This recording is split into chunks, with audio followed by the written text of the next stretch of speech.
আজকের গল্পে একটা মজার কথা লুকিয়ে আছে। আপনারা সবাই এটা মন দিয়ে শুনবেন। এই জীবন কর্ম অনুযায়ী চলে, আর আমরা মানুষ আমাদের সব কর্মের ফল এই জন্মেই পেয়ে যাই। ভালো কাজ করলে ভালো ফল পাওয়া যাবে।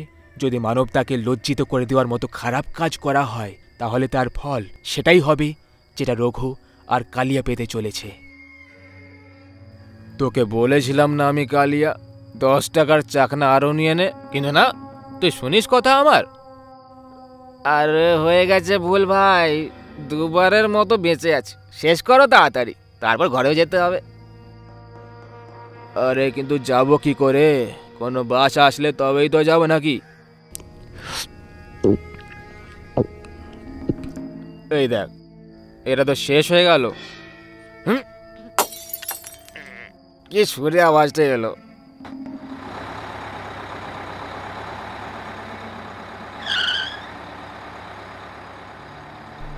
চলে এসো ভাই, চলে এসো, এটাই শেষ বাস। ও কাকু, আগে যাও, আমরা সান্তাক্রুজ নয়, ধারাবি যাব, চল ফট। আরে কি চল ফুট বলছো বাবা? তোমাদের ভাগ্য খুব ভালো। আমি আজকেই ধারাবিতে ঘর নিয়েছি রহমান দাদার কাছে, আর আমার এই রামপিয়ারি বাসও আমার সঙ্গে ধারাবিতেই থাকবে। চলে এসো। আরে এত ভাবছো কি? তোমাদের ভালো সময় চলছে, এসো, চলে এসো। মনে হচ্ছে ভগবান আমাদের ভাগ্যটা একবারে সোনার অক্ষরে লিখেছে। ফুল সম্মান পাচ্ছি ভাই, মন থেকে। আয় কালিয়া, চলে আয়। ঠিক আছে চলো।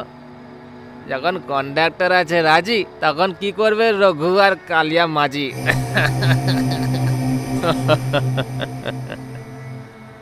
রাত 1টার সময় নিজের এলাকার বাস পাওয়াটা রঘু আর কালিয়াকে ভাগ্যের জোর মনে হচ্ছিল, কিন্তু ওরা জানতো না যে ওই বাস আর ওই কন্ডাক্টর ওদের জন্য ন্যায়ের দণ্ড নিয়ে এসেছে, যেটা যে কোনো সময় ওদের উপর বজ্রের মতো ফেটে পড়বে। দণ্ড বিচিত্র, আর যে দণ্ড দেবে সেটাও ধারণার বাইরে। আবে এভাবে কি দেখছিস? টিকিট ছিঁড়তে চাস আমাদের? যদি নিজেকে খারাপ অবস্থায় দেখতে চাস, তাহলে চেষ্টা করে দেখে নে। তোমাদের তো পার্মানেন্ট টিকিট কাটা হয়ে গেছে, তাই আর কোনো টিকিটের প্রয়োজন নেই। আরে আমি বলতে চাইছিলাম যে আমরা সবাই তো একই এলাকার, তাই এখন তো তোমরা দুজন স্টাফ হয়ে গেছো, তাই না? আর স্টাফদের টিকিট কেউ আবার কাটে নাকি? আচ্ছা, তাহলে তুই পুরো কথাটা তাড়াতাড়ি বুঝিয়ে দিলি, না হলেই রামপুরি ঢুকে যেত তোর পেটে, বেরোতো বুক চিরে দিয়ে। ঠিক সেইভাবেই না, যেমনটা আজ থেকে 10 বছর আগে তোমরা একটা অসহায় বাচ্চার সঙ্গে দুষ্কর্ম করে ওকে মেরেছিলে, যখন এই বাস এক্সেল ভেঙে যাওয়ার কারণে আরে কলোনিতে দাঁড়িয়েছিল।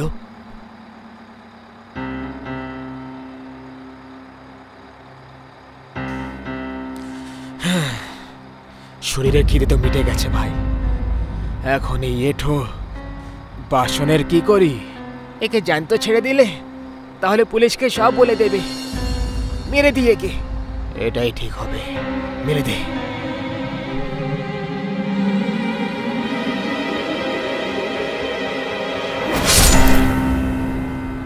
সেই সময় আমি ওই বাসেই ছিলাম, আমি সব দেখেছিলাম, কিন্তু কিছু বলতে ভয় পেয়ে গেছিলাম। তার উপরে মেয়েটার খুন, আমি এই কথাটা কাউকে বলিনি, কিন্তু কি? এই কথাটা বুকে চেপে রাখার জন্য আমি অস্থির হয়ে পড়লাম। যেমন যেমন দিন পেরিয়ে যাচ্ছিল, আমার বাঁচাটা কঠিন হয়ে যাচ্ছিল, আর কিছু না করতে পারার গিল্টের কারণে আমি এই বাসে আত্মহত্যা করে নিলাম। সেদিন থেকে আমি এই বাস আর ওই মেয়েটা তোমার এই বাস স্টপেই অপেক্ষা করছিলাম, যেখান থেকে তুমি ওকে তুলেছিলে। ভগবানকে অনেক অনেক ধন্যবাদ জানাই, আজ সেই অপেক্ষা শেষ হলো।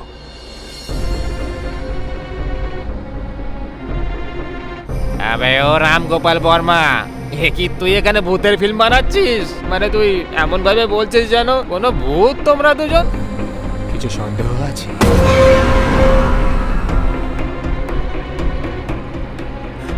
দেখো দেখো ভূত কাকা। না না, ছেড়ে দাও, ছেড়ে দাও, মেরো না আমাদেরকে, ভুল হয়ে গেছে আমাদের, আমাদের মেরো না, এরকম আর ক্ষমা করে দাও।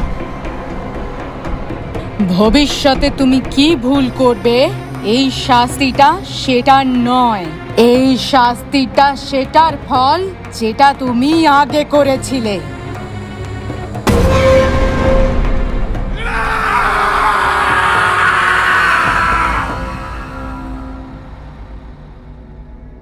রঘু আর কালিয়া তো ওদের কর্মের শাস্তি পেয়ে গেল, কিন্তু এরকমই কিছু ভুল হওয়ার কারণে যদি আপনার মনও অস্থির হয়ে পড়ে, তাহলে আর এই কলোনি সান্তাক্রুজের বাসে আপনাদেরকেও স্বাগত জানাই।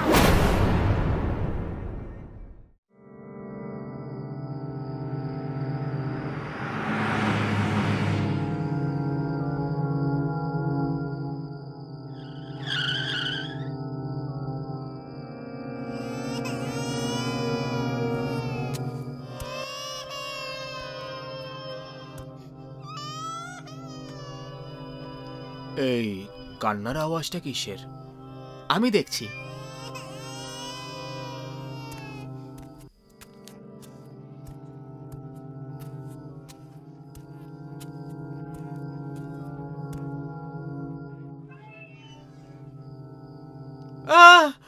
কি হয়েছে হরিরাম? কে ওখানে?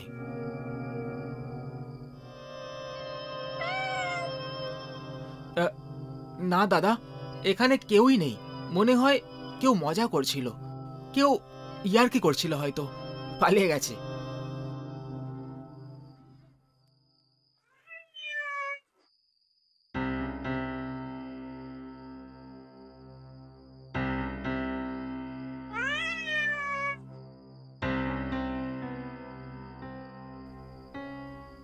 ক্ষমা করবেন আমার নতুন নতুন বধূ, আমার আসতে একটু দেরি হয়ে গেল। কিন্তু এই রাতটা এমন যে যত বেশি দেরি হয়ে যাক না কেন, থাকে যৌবনই। আর এই যৌবনের চাঁদের আলো সবসময় আলোকিত হয়ে থাকে। সেই চন্দ্রমার জন্য আমি তোমার এই চাঁদের মতো চেহারাটাকে, এই ঘরটাকে দেখাতে চলেছি।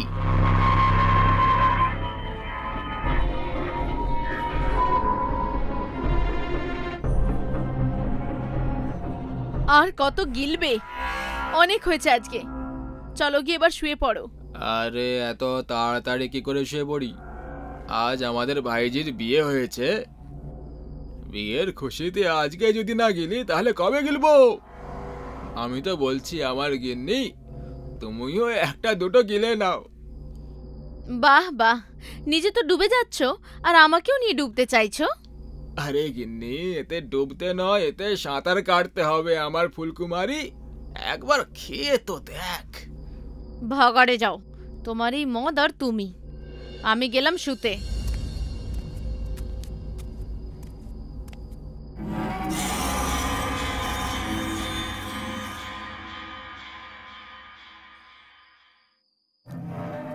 আরে ফুলকুমারী, তুমি ফিরে কেন এলে?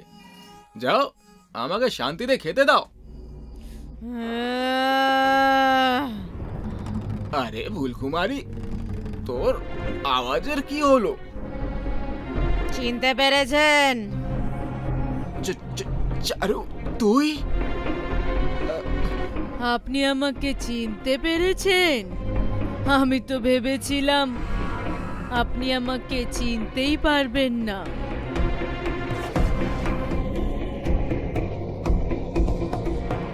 চারু, না না, আমাকে ছেড়ে দাও, ছেড়ে দাও। কেন? মরতে ভয় পাচ্ছে? হ্যাঁ চারু, আমার মরতে খুব ভয় লাগে। ঠিক আছে, তাহলে আমি আপনাকে ছেড়ে দিচ্ছি, কিন্তু আপনার কাছে একটা অনুরোধ আছে। নিচে পড়ে মরে যান।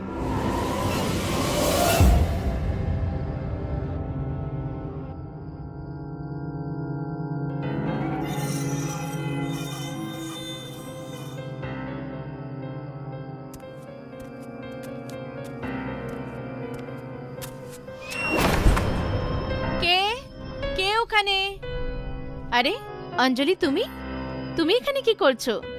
কিছু চাই নাকি? আপনার প্রাণ চাই। কি চাই? কি চাই? আপনার প্রাণ। চারু, তুই তুই এখানে কি করছিস? হ্যাঁ আমি। তুই এটা কি করছিস চারু?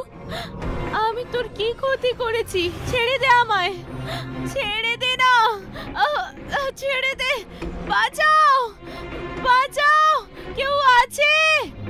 চেঁচাও, চিৎকার করো, কিন্তু কোনো লাভ নেই, কারণ যতক্ষণ আমি চাইবো না আপনার আওয়াজ এখানে কেউ শুনতে পারবে না।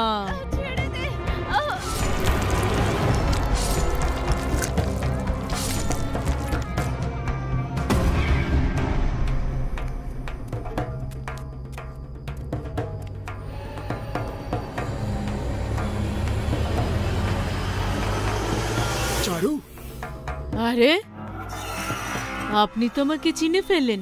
আমি তো ভেবেছিলাম যাই হয়ে যাক না কেন আপনি আমাকে চিনতে পারবেন না। এটা তো দারুণ হয়ে গেল, যা আমাকে সবাই মনে রেখেছে। কিন্তু তুমি তো মরে গেছিলে, আর তুমি এখানে কি করছো? মরে তো গেছিলাম, কিন্তু কি করতাম? প্রতিশোধ নেওয়ার জন্য আমায় ফিরে আসতে হলো। যেমনটা আপনারা করেছিলেন তেমনটা তো কোনো শত্রুও করে না। তাছাড়া আমি আপনার ভাই আর আপনার স্ত্রীকে তো মেরে ফেলেছি। এবার আপনার পালা, আপনার পর বাকি সবাইকে মেরে ফেলবো।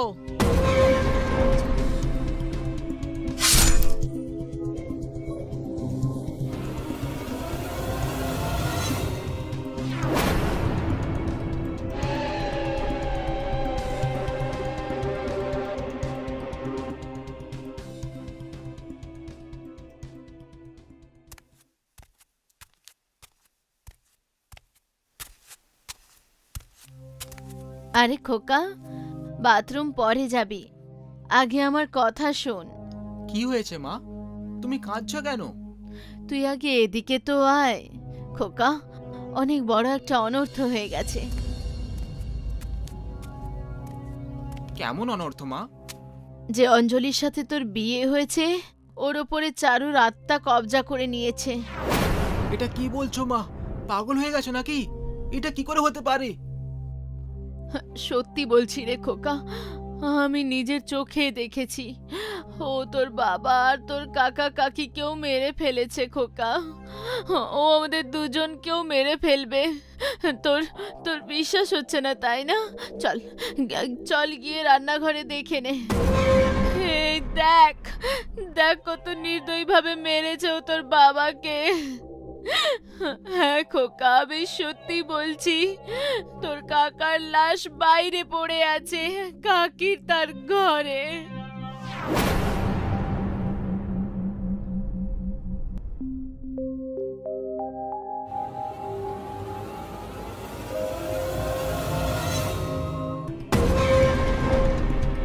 হ্যাঁ মা, তুমি ঠিকই বলছো। আমি রাতেই দেখে নিয়েছিলাম অঞ্জলি অঞ্জলি নয়, একটা ডাইনি ছিল। কিন্তু ওই চেহারা দেখে আমি অজ্ঞান হয়ে গেছিলাম। সকালে উঠলাম তো সব স্বপ্নের মতো লাগলো। এখন এখন এখন আমরা কি করব মা? যদি আমরা পালাতেও চাই তো এই চারু আমাদের পালাতেও দেবে না। যদি আমরা চারুর কাছে গিয়ে ওর কাছে ক্ষমা চেয়ে নিই। খোকা, ওর আত্মা খুব রেগে আছে, যদি ও আমাকে ক্ষমা না করে তখন? সামনে কুয়ো, পেছনে গর্ত আছে মা, দুই দিকেই পড়তে হবে, প্রায়শ্চিত করতে হবে। ভুলের ক্ষমা চেয়ে নিলে যদিও আমাদের ক্ষমা করে দেয়। যেমনটা তুই বলিস খোকা, আমাদের কিছু না কিছু তো একটা করতেই হবে। চল দেখি কি হয়। অঞ্জলি, চারু, চারু, চারু মা, কি ব্যাপার? তোমরা দুজন আমাকে চিনে ফেললে? কি করে চিনবো না, আমরা একই গ্রাম থেকে উঠে এসেছি মা। তোমাকে তো আমি নিজের কোলে বসে খেলিয়েছি চারু মা। মা নয় বৌমা, যদি তোমরা ভুলে গিয়ে থাকো তাহলে আমি নিজের রাম কাহিনী নিজের মুখ দিয়েই শুনিয়ে দিচ্ছি। শোনো, আমার আর বিকাশের বিয়ে কিছু মাস আগে হয়েছিল, কিন্তু বিয়ের পরেই তোমরা আমাদেরকে বাবার কাছে ছেড়ে শহরে চলে এলে, আর আমাদেরই যৌতুকের টাকায় ব্যবসা দাঁড় করিয়ে ধনী হয়ে গেলে, আমাদেরই ভুলে গেলে। না চারু মা, আমরা কিছুই ভুলিনি, আমাদের তো তোমাদের আনতে আসার কথা ছিল, কিন্তু ততক্ষণে অনেক দেরি হয়ে গেছিল চারুমা। ও, এখন তোমরা সবাই ইমানদার হয়ে গেলে। আমি ভুল চিন্তাধারার কারণে মরে গেলাম না। যদি তোমরা ঠিক সময় চলে আসতে, তাহলে আজ আমি আর আমার বাবা বেঁচে থাকতো। মিথ্যে বলে তো তুই মানুষকে দুর্বল করতে পারবি বুড়ি, কিন্তু আমাকে নয়। আমাদের সবার টাকার লোভ আমার পুরো পরিবারকে শেষ করে দিল।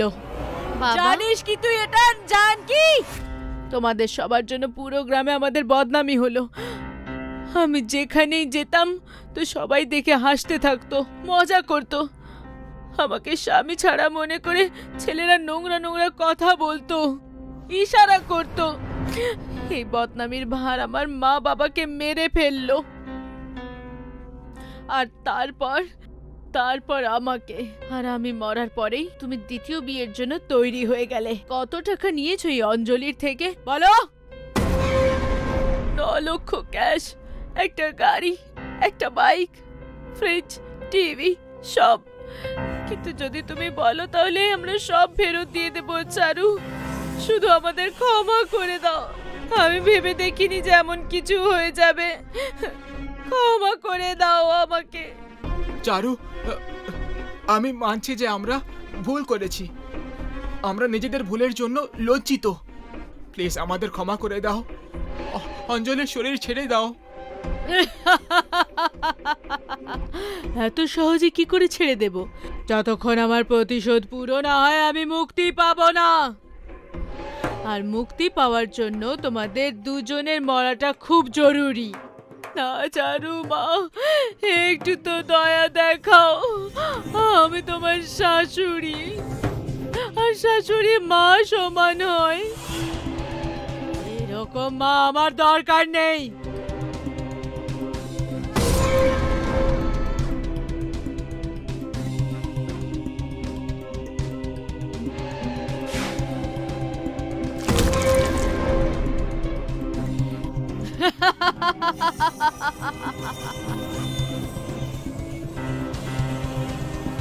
আমি জানি যখন তোমার জ্ঞান ফিরবে তখন তোমার সামনে হাজার হাজার প্রশ্ন থাকবে। হয়তো তুমি সেই সব প্রশ্নের উত্তর আমার এই ডায়েরি থেকে পেয়ে যাবে।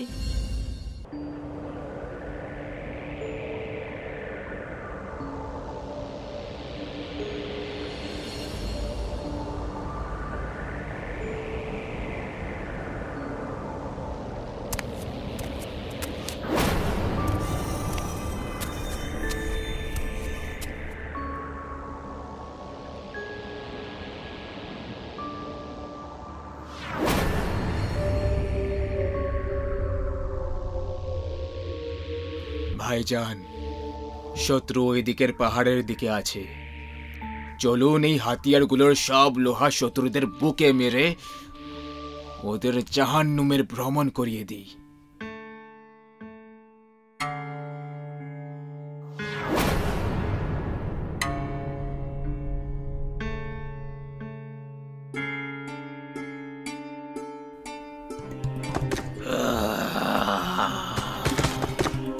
এই আওয়াজটা তুমি বের করলে? না ভাইজান, আমি তো কোনো আওয়াজ বের করিনি।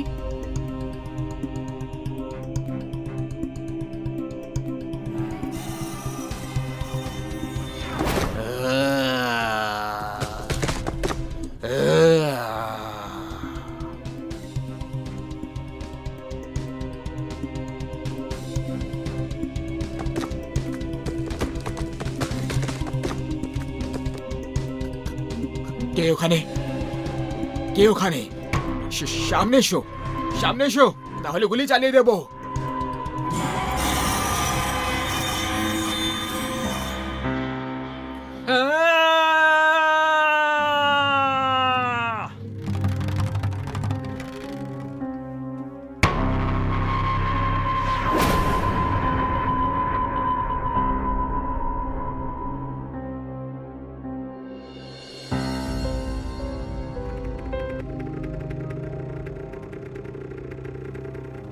হ্যালো মা, প্রণাম। আরে তুমি তো অনেকদিন বাঁচবে মা। আমি তোমারই কথা মনে করছিলাম। আগে হ্যাঁ, আমি পরের সপ্তাহে ছুটি পেয়ে যাব, আমি বাড়ি আসব। হ্যাঁ মা, পাক্কা আসবো। রাখছি, বেস ক্যাম্প যাচ্ছি মা, তোমাকে রাতে কল করছি। প্রণাম।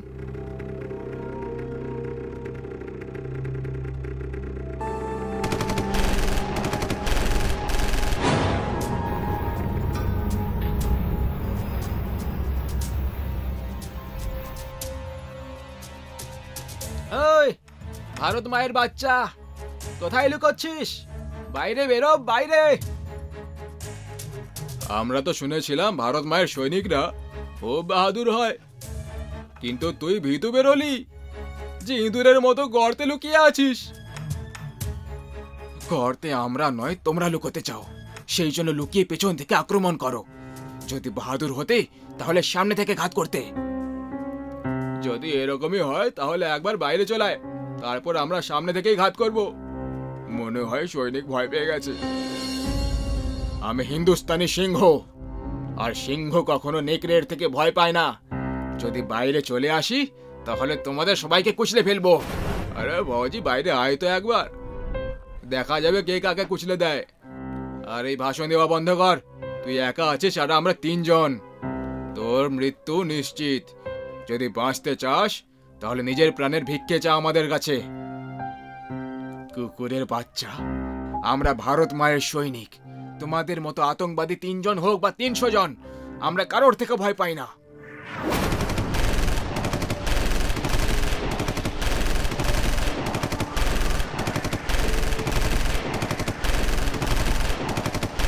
অনেক চালিয়ে নিয়েছো বলি, এবার ইন্ডিয়ান আর্মির পালা।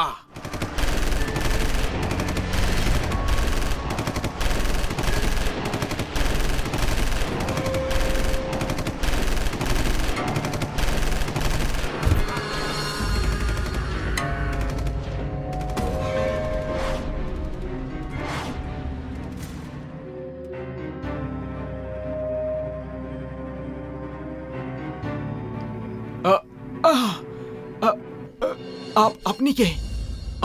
আর এখানে কি করছেন? খোকা, আমার নাম মকসুদ, এটা আমারই বাড়ি। মিথ্যে, এই বাড়ি তো কবে থেকে খালি পড়ে আছে। এখানে এখানে কেউই থাকে না। তুমি ঠিক বলেছ খোকা, এই বাড়ি অনেক বছর ধরে খালি পড়েছিল, কারণ আমি বাড়ি ছেড়ে চলে গেছিলাম, কিন্তু এখন আমি ফিরে চলে এসেছি। আপনার আইডি দেখান।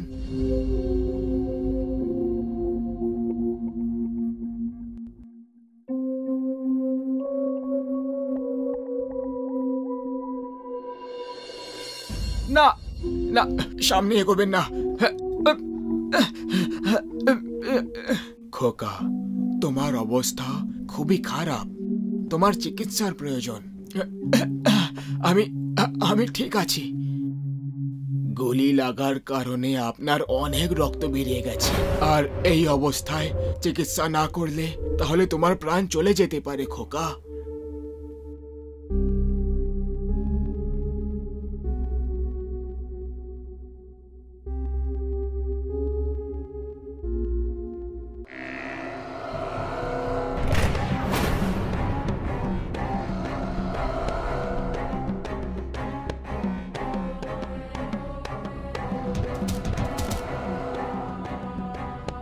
দাঁড়াও, ওকে ওকে গুলি লেগেছে, ওকে মেরো না।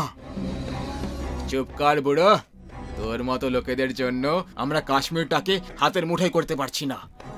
আমাদের সম্প্রদায়ের নাম বরবাদ করছিস। তোর নাম কি বল? মকসুদ। এবার চুপচাপ এখানেই বসে থাক, না হলে ওর আগে তোকে মরতে হবে। আর সৈনিক, শুনেছে হিন্দুস্তানি সেনাবাহিনী আমাদের শেষ করে দেওয়ার প্ল্যান বানাচ্ছে। বল তোদের প্ল্যানটা কি?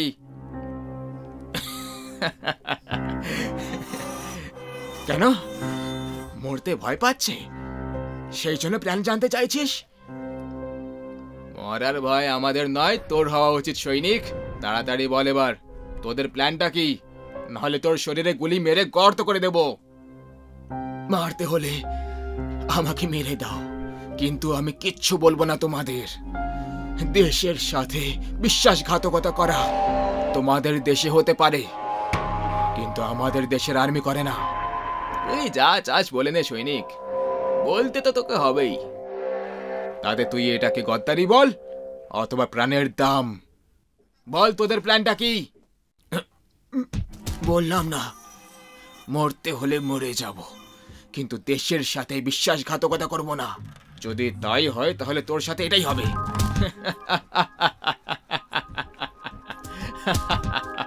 শেষবারের জন্য জিজ্ঞেস করছি, বলে দে। এখনো উত্তরটা সেটাই, মরতে হলে মরে যাব, কিন্তু দেশের সাথে বিশ্বাসঘাতকতা করব না। কেন জিদ করছো খোকা? বলে দাও এদের, না হলে এরা তোমাকে সত্যি মেরে ফেলবে। যদি মরতে ভয় পেতাম কাকা, তাহলে দেশ রক্ষা করার দায়িত্ব কখনো নিতাম না। যতক্ষণ বাঁচবো দেশের জন্য বাঁচবো। বাহ খোকা বাহ, আমাদের গর্ব সেই মায়ের ওপর যে তোর মতো ছেলেকে জন্ম দিয়েছে। আবে ও নিজের ধর্মের শত্রু বুড়ো, বন্ধ করো হিন্দুস্তানি সৈনিকের সুনাম করা। আর এটাই আমাদের শেষ ওয়ার্নিং। আমার ছেলেও তোমাদের মতোই আর্মি অফিসার ছিল, রিজওয়ান শেখ। দেশের জন্য একাই 10 জন জঙ্গিকে মেরেছিল, কিন্তু একদিন একটা সন্ত্রাসীর দল এসে ওকে হত্যা করে দিল। মানে তুই আমাদের শত্রুর বাবা? শত্রু আমি নই, তোমরা সবাই যারা আমাদের দেশ হিন্দুস্তানকে শেষ করার স্বপ্ন দেখছো।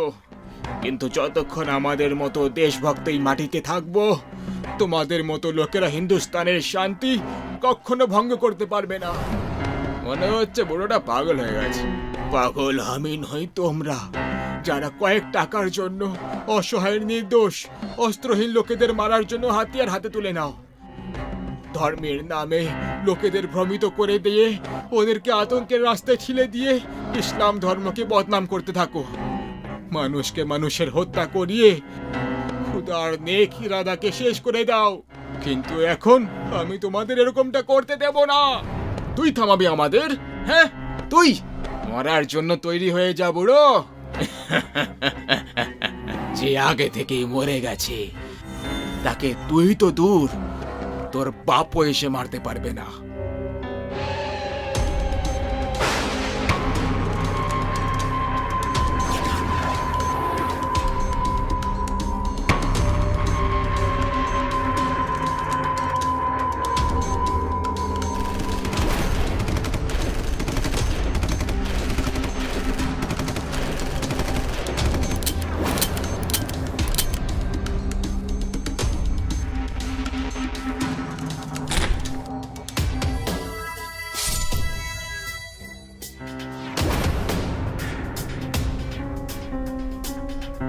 দেশের খেয়াল রেখো।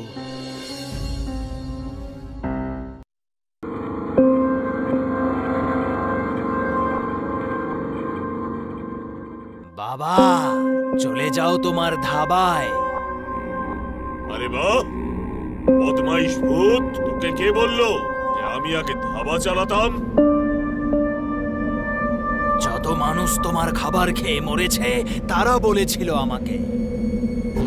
ও ভগবান সেই ভূতেদের আত্মাদের শান্তি দিক।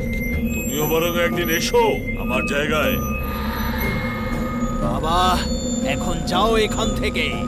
এখানে কোনো বাংলা সিনেমা চলছে না যে তুমি ডায়লগের পর ডায়লগ বলে যাবে আর আমি তার কাউন্টার ডায়লগ দেব। আমি ভূত, তাই বলছি চলে যাও, চলে যাও এখান থেকে। তুই কে হে বদমাইশ ভূত যে আমায় এখান থেকে যেতে বলছিস? তুই কি আমার বাপ?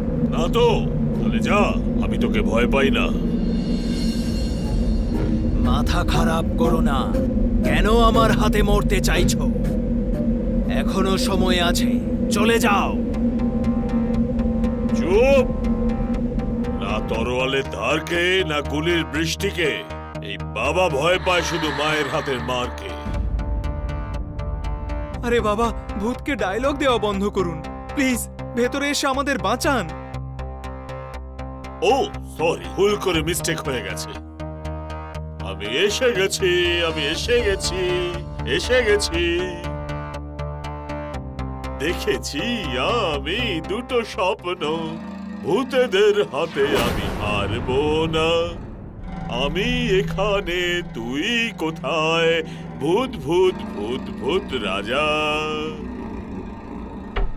আমাকে নিয়ে মজা করছো তুমি? এদের সাথে এবার তুমিও মরবে। ইয়া!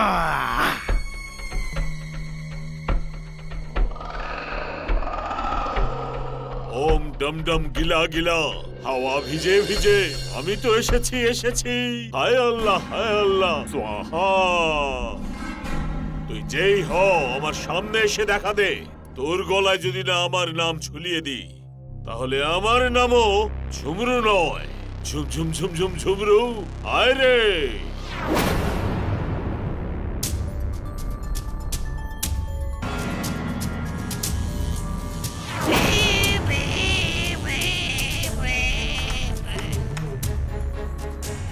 জিজু, এটা কি সত্যি কোনো তান্ত্রিক বাবা, নাকি চিড়িয়াখানা থেকে পালিয়ে আসা কোনো জোকার?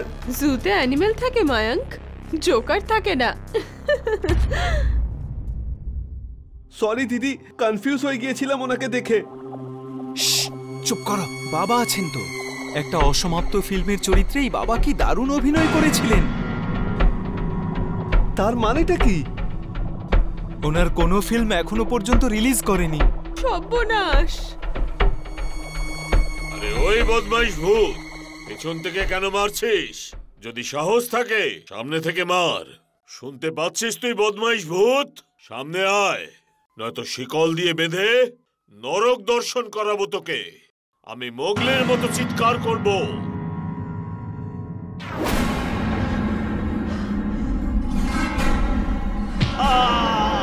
বাঁচাও, বাঁচাও! ওরে এই বদমাইশ ভূতটা আমার কোমর ভেঙে দিল রে।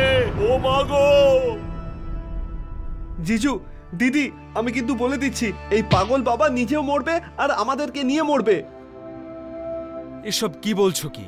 উনি খুব শ্রদ্ধেয় মানুষ। উনি রেসপেক্টফুল নয়, উনি ফুল বাবা। ছাড়বো না তোকে, ছাড়বো না তোকে বদমাইশ ভূত। পুরো 2000 টাকার প্রশ্ন ইয়ার। ওম ভট ভটালিয়া, সামনে চলে আয় ভূত ছটপট। ওম ভট ভটালিয়া ভট স্বাহা। আয় আয় ভূত নিচ্ছেলে, আয় আয়, আয় রে আয়, ভূতের ছেলে আয়। আহা, আজা, আজা, আজা, আজা।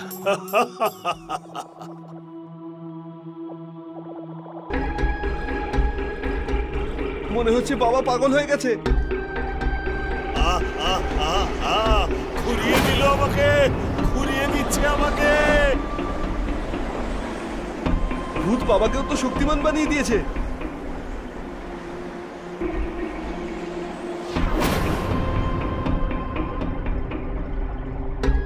ওরে আমার মাথাটা ভেঙে গেল রে বাবা।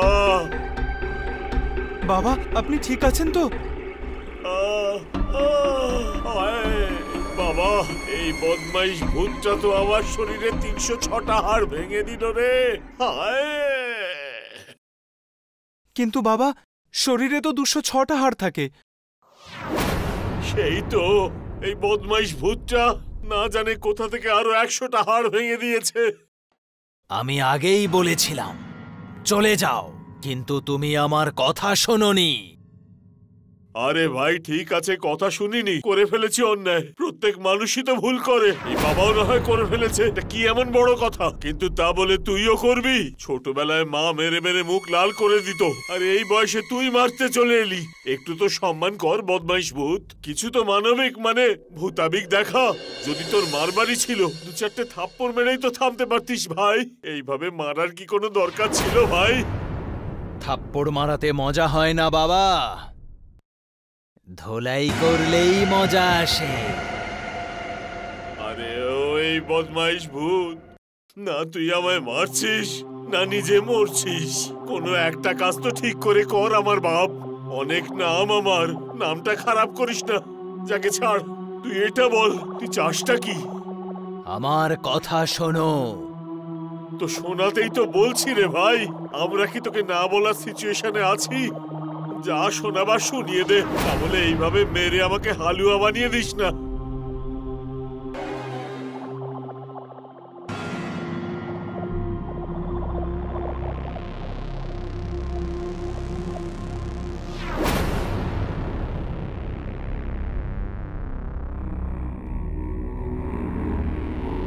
একে ডাকো, একে ডাকো। এটাই হলো ঠিক সুযোগ ভূতের হাত থেকে বাঁচবার। ভূত ভাই, তুমি দরজা খুলে দাও, আমি এই লোকটাকে এক্ষুনি ডেকে নিয়ে আসছি।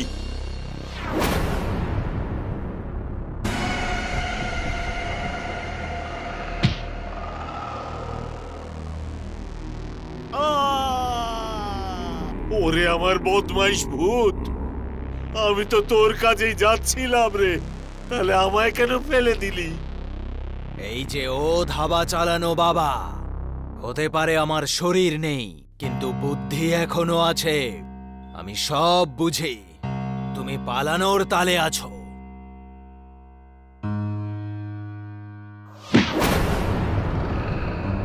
আরে, একে তো আমি চিনি। উনি তো এই বাড়িরই ওনার। আরে চেনো যখন তো ডাকবে কবে?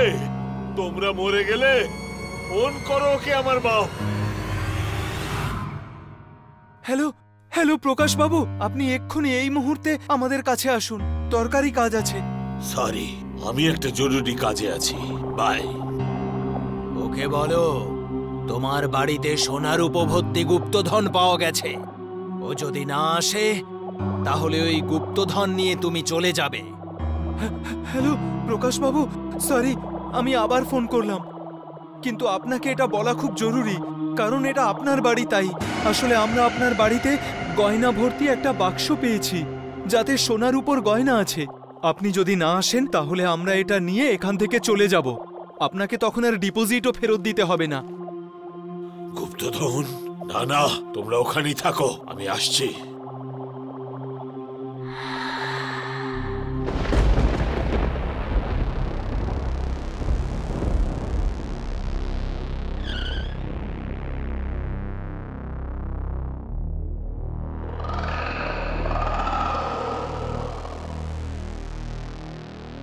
ওই তো এসে গেছে। কোথায় কোথায় গুপ্তধন? দিয়ে দাও আমাকে গুপ্তধন, দিয়ে দাও আমায় গুপ্তধন। এত তাড়া কিসের বাবা?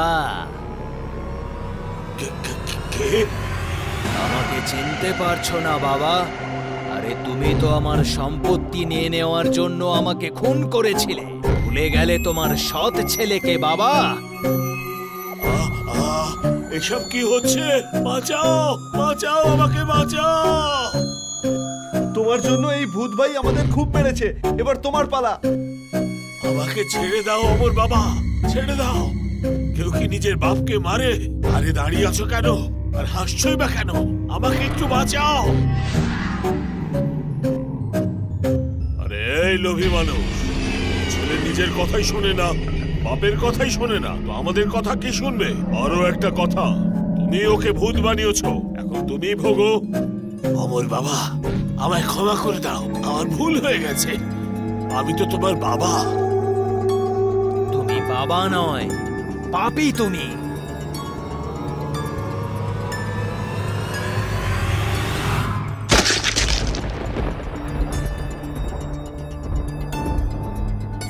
আজ থেকে এই বাড়ি তোমাদের দুজনের।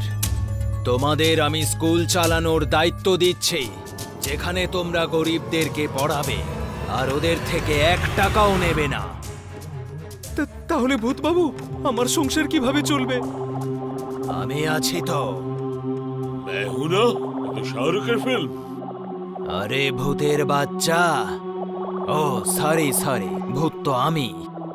আরে আমি আছি তো।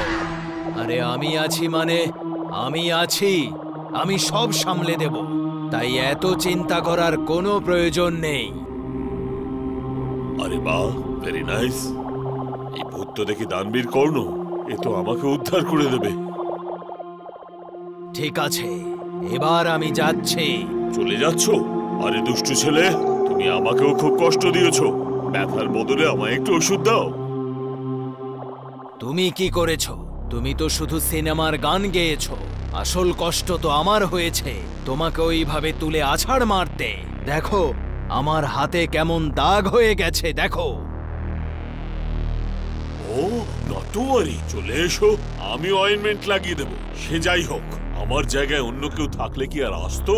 না তো, ভয়ের চোটে মরেই যেত। তো আমি তো এসেছি, তার উপর তোমার কথা তো আমি শুনেছি। ওরা যদি শুনতো তাহলে কি আর আমি এখানে আসতাম? তুমি এমনি গলা ফাটিয়ে বলতে আমার কথা শোনো, আমার কথা শোনো। কিন্তু আমি তোমাকে বলেছি যে শোনাও, শোনাও তোমার কথা। আর ভাই, তোমার মুক্তির ব্যাপারও তো আছে। এরা তো আমায় 2000 দেবে, কিন্তু তুমিও আমায় কিছু দিয়ে দাও। এমনিতেও আজকাল আমাদের বাবাদের মার্কেট খুব একটা ভালো চলছে না। এই বাবার ব্যাপারে কিছু তো ভাবো। এদের দুজনের তো যা হোক কিছু হলো, কিন্তু আমার কাজটা তো অনেক বেশি ছিল, অনেক কঠিন ছিল। সেজন্য আমার পুরস্কার পাওয়া উচিত। ভূত ভাই, দিয়ে দিন না ওনাকেও কিছু। যদি ওনার এই অবস্থার কথা সবাই জানতে পারে না, তাহলে ওনার বেঁচে থাকা মুশকিল। হাতটা সামনে বাড়াও। আমার হাত ভাঙার ইচ্ছে নেই তো, কারণ এর আগেই আমার সবকিছু ভেঙে ফেলেছো প্রায়। হাত সামনে বাড়াও। এই 5টা কয়েন সোনার বাবা। যতক্ষণ এটা তোমার কাছে থাকবে তোমার কোনো সমস্যা হবে না। চলো, বাই বাই, টাটা, সায়োনারা, দানবীর ভূতের জয়।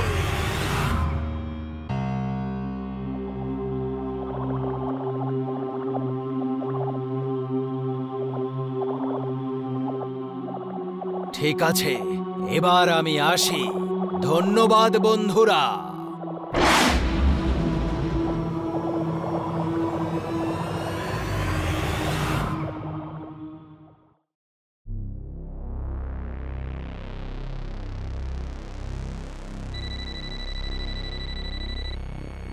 কেমন আছিস মন্টু? আরে ভাই, আমার ভালো মন্দ এখন সব তোর হাতে। যখন থেকে তোকে 5টা বইয়ের কন্ট্রাক্ট দিয়েছি তখন থেকেই জীবনটা নরক হয়ে গেছে। 50 লাখ টাকা দিয়েছি তোকে, কিন্তু 5 মাস হয়ে যাওয়ার পরেও তুই এখনো পর্যন্ত আমাকে 2টো পেজও লিখে দিসনি। সরি ইয়ার, রাইটার্স ব্লগের ফেসটা থেকে বেরোতে চাইছি। তাড়াতাড়ি কিছু একটা লিখে দিচ্ছি।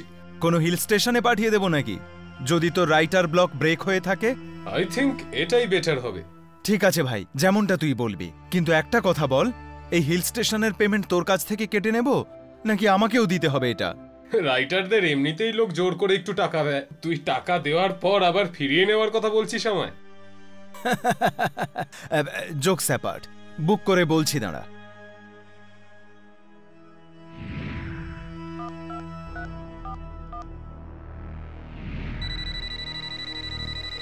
হ্যালো মন্টু বাবু, প্রণাম। হঠাৎ কি মনে করে ফোন করলেন আমায়? আরে জনাব, আপনার কাজের জন্যই তো আপনার কথা মনে পড়বে, তাই না?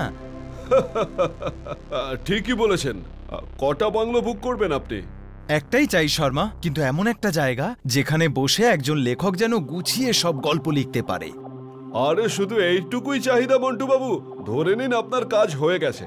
এমন একটা বাংলো দেখাবো না, দেখে চমকে উঠবেন, তাও সেটা অর্ধেক দামে। তাহলে তো নিশ্চয়ই কোনো না কোনো গন্ডগোল আছে ভাই। আরে স্যার, ওরকম কোনো সমস্যাই নেই, শুধু ওখানে একটা গাছ আছে, ওটার থেকেই একটু দূরে থাকতে হবে। আরে গাছ নিয়ে আমি কি খাবো নাকি? আমি রাইটার চৌধুরীর সাথে কথা বলে ওনাকে ওখানে পাঠিয়ে দিচ্ছি। কাল অথবা পরশুর মধ্যে উনি ওখানে পৌঁছে যাবেন। কিন্তু মনে রাখবেন, উনি কিন্তু খুব নামকরা রাইটার, কোনো ডিস্টার্ব যেন না হয় ওনার। আরে টেনশন নেবেন না মন্টু বাবু, আপনি পাঠিয়ে দিন ওনাকে, আমি দেখে নেব। প্রণাম।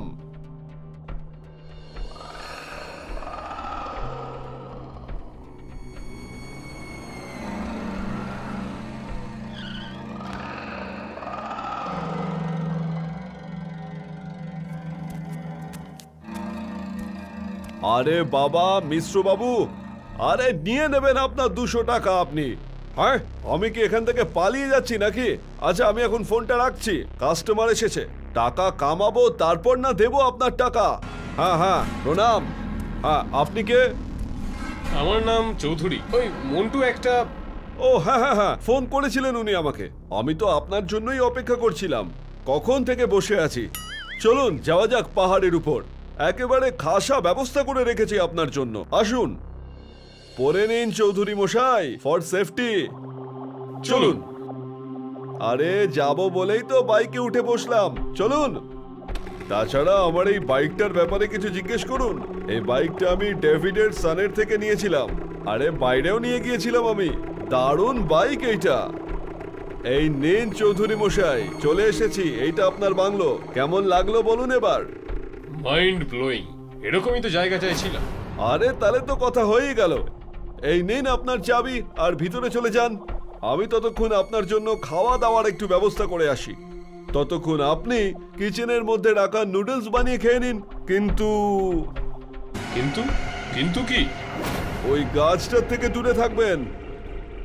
কেন, ওখানে কোনো ভূত প্রেত থাকে নাকি? হ্যাঁ, তার থেকেও বড় কিছু আছে ওখানে।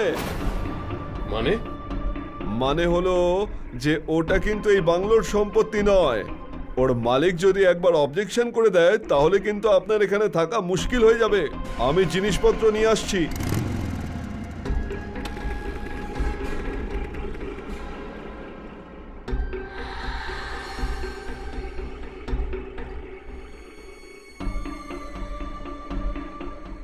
হ্যাঁ Montu, the place is dam beautiful. যদি তুই এখানে থাকতিস রে, স্বর্গ এটা, স্বর্গ। আচ্ছা চল ভাই, আমার মনে হয় ও এসে গেছে।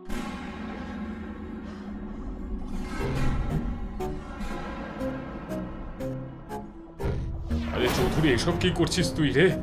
গল্প লিখতে এসেছিস, ড্রয়িং করতে নয়। মনে হচ্ছে কোনো অন্য জানালার পাশে বসে লিখতে হবে।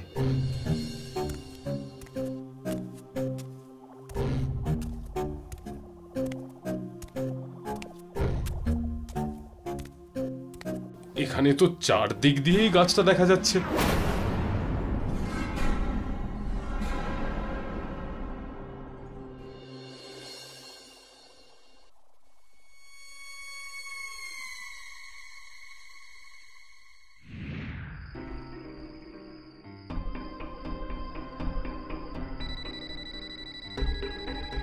হ্যাঁ মন্টু, বল। আরে আমি কি বলবো, তুই তো বলবি ভাই। এত সুন্দর জায়গায় বসে কতগুলো পেজ লিখলি? কিছুই লিখতে পারিনি রে ভাই। এখানে একটা গাছ আছে যেটা আমার থটসকে ব্রেক করছে। সব জানালা দিয়ে ওই গাছটাই শুধু দেখা যাচ্ছে। দেখ চৌধুরী, বন্ধুত্ব একদিকে, বিজনেস কিন্তু আর একদিকে। আমি কিন্তু তোর এই ট্যান্ট্রাম বেশি সহ্য করতে পারবো না ভাই। কখনো রাইটার্স ব্লগ, কখনো দারুণ জায়গা। এখন দারুণ জায়গায় একটা গাছ তোকে সমস্যায় ফেলছে। এরকম বাহানা যদি তোকে করতেই হয় তাহলে প্লিজ আমার ওই সাইনিং অ্যামাউন্ট তুই আমাকে ফিরিয়ে দে। আমি অন্য কাউকে দিয়ে কাজ করিয়ে নেব, তাও কম টাকায়। আরে তুই ভুল ট্র্যাকে যাচ্ছিস মন্টু। ওকে, কালকের মধ্যে কিছু শুরু করছি আমি। বাই।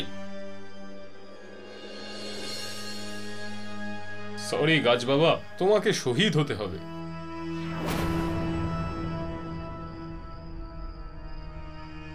এইবার খেলা হবে। হ্যাঁ বলো শর্মা। আরে কি আর বলবো চৌধুরী মশাই, এটা বলুন যে বাংলোটায় মজা হচ্ছে নাকি না?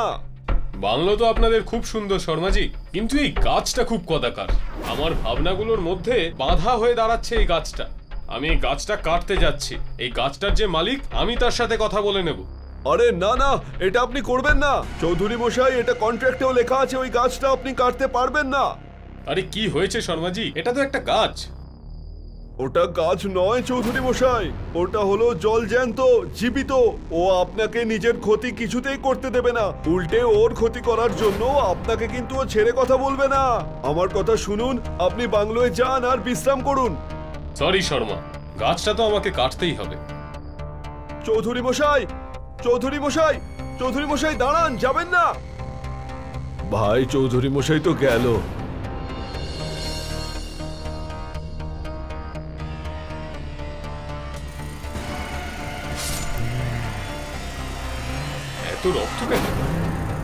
তোমরা নিজেদের স্বার্থের জন্য আমাকে কোথাও বাঁচতে দিচ্ছ না।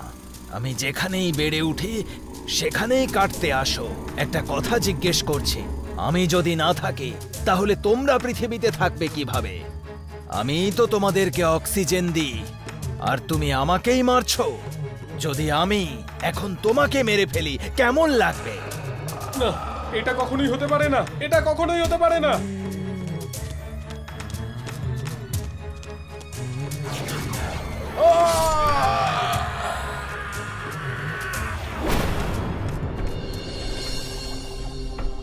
তাহলে বলুন কেমন লাগলো এই বাংলো? Mind blowing. আমি এখানেই থাকবে। তাহলে এই নিন চাবি, কিন্তু কিন্তু কি? ওই গাছটার থেকে দূরে থাকবেন। আরে এমনটা কেন বলছো তুমি? কারণ ওই গাছটা জীবিত।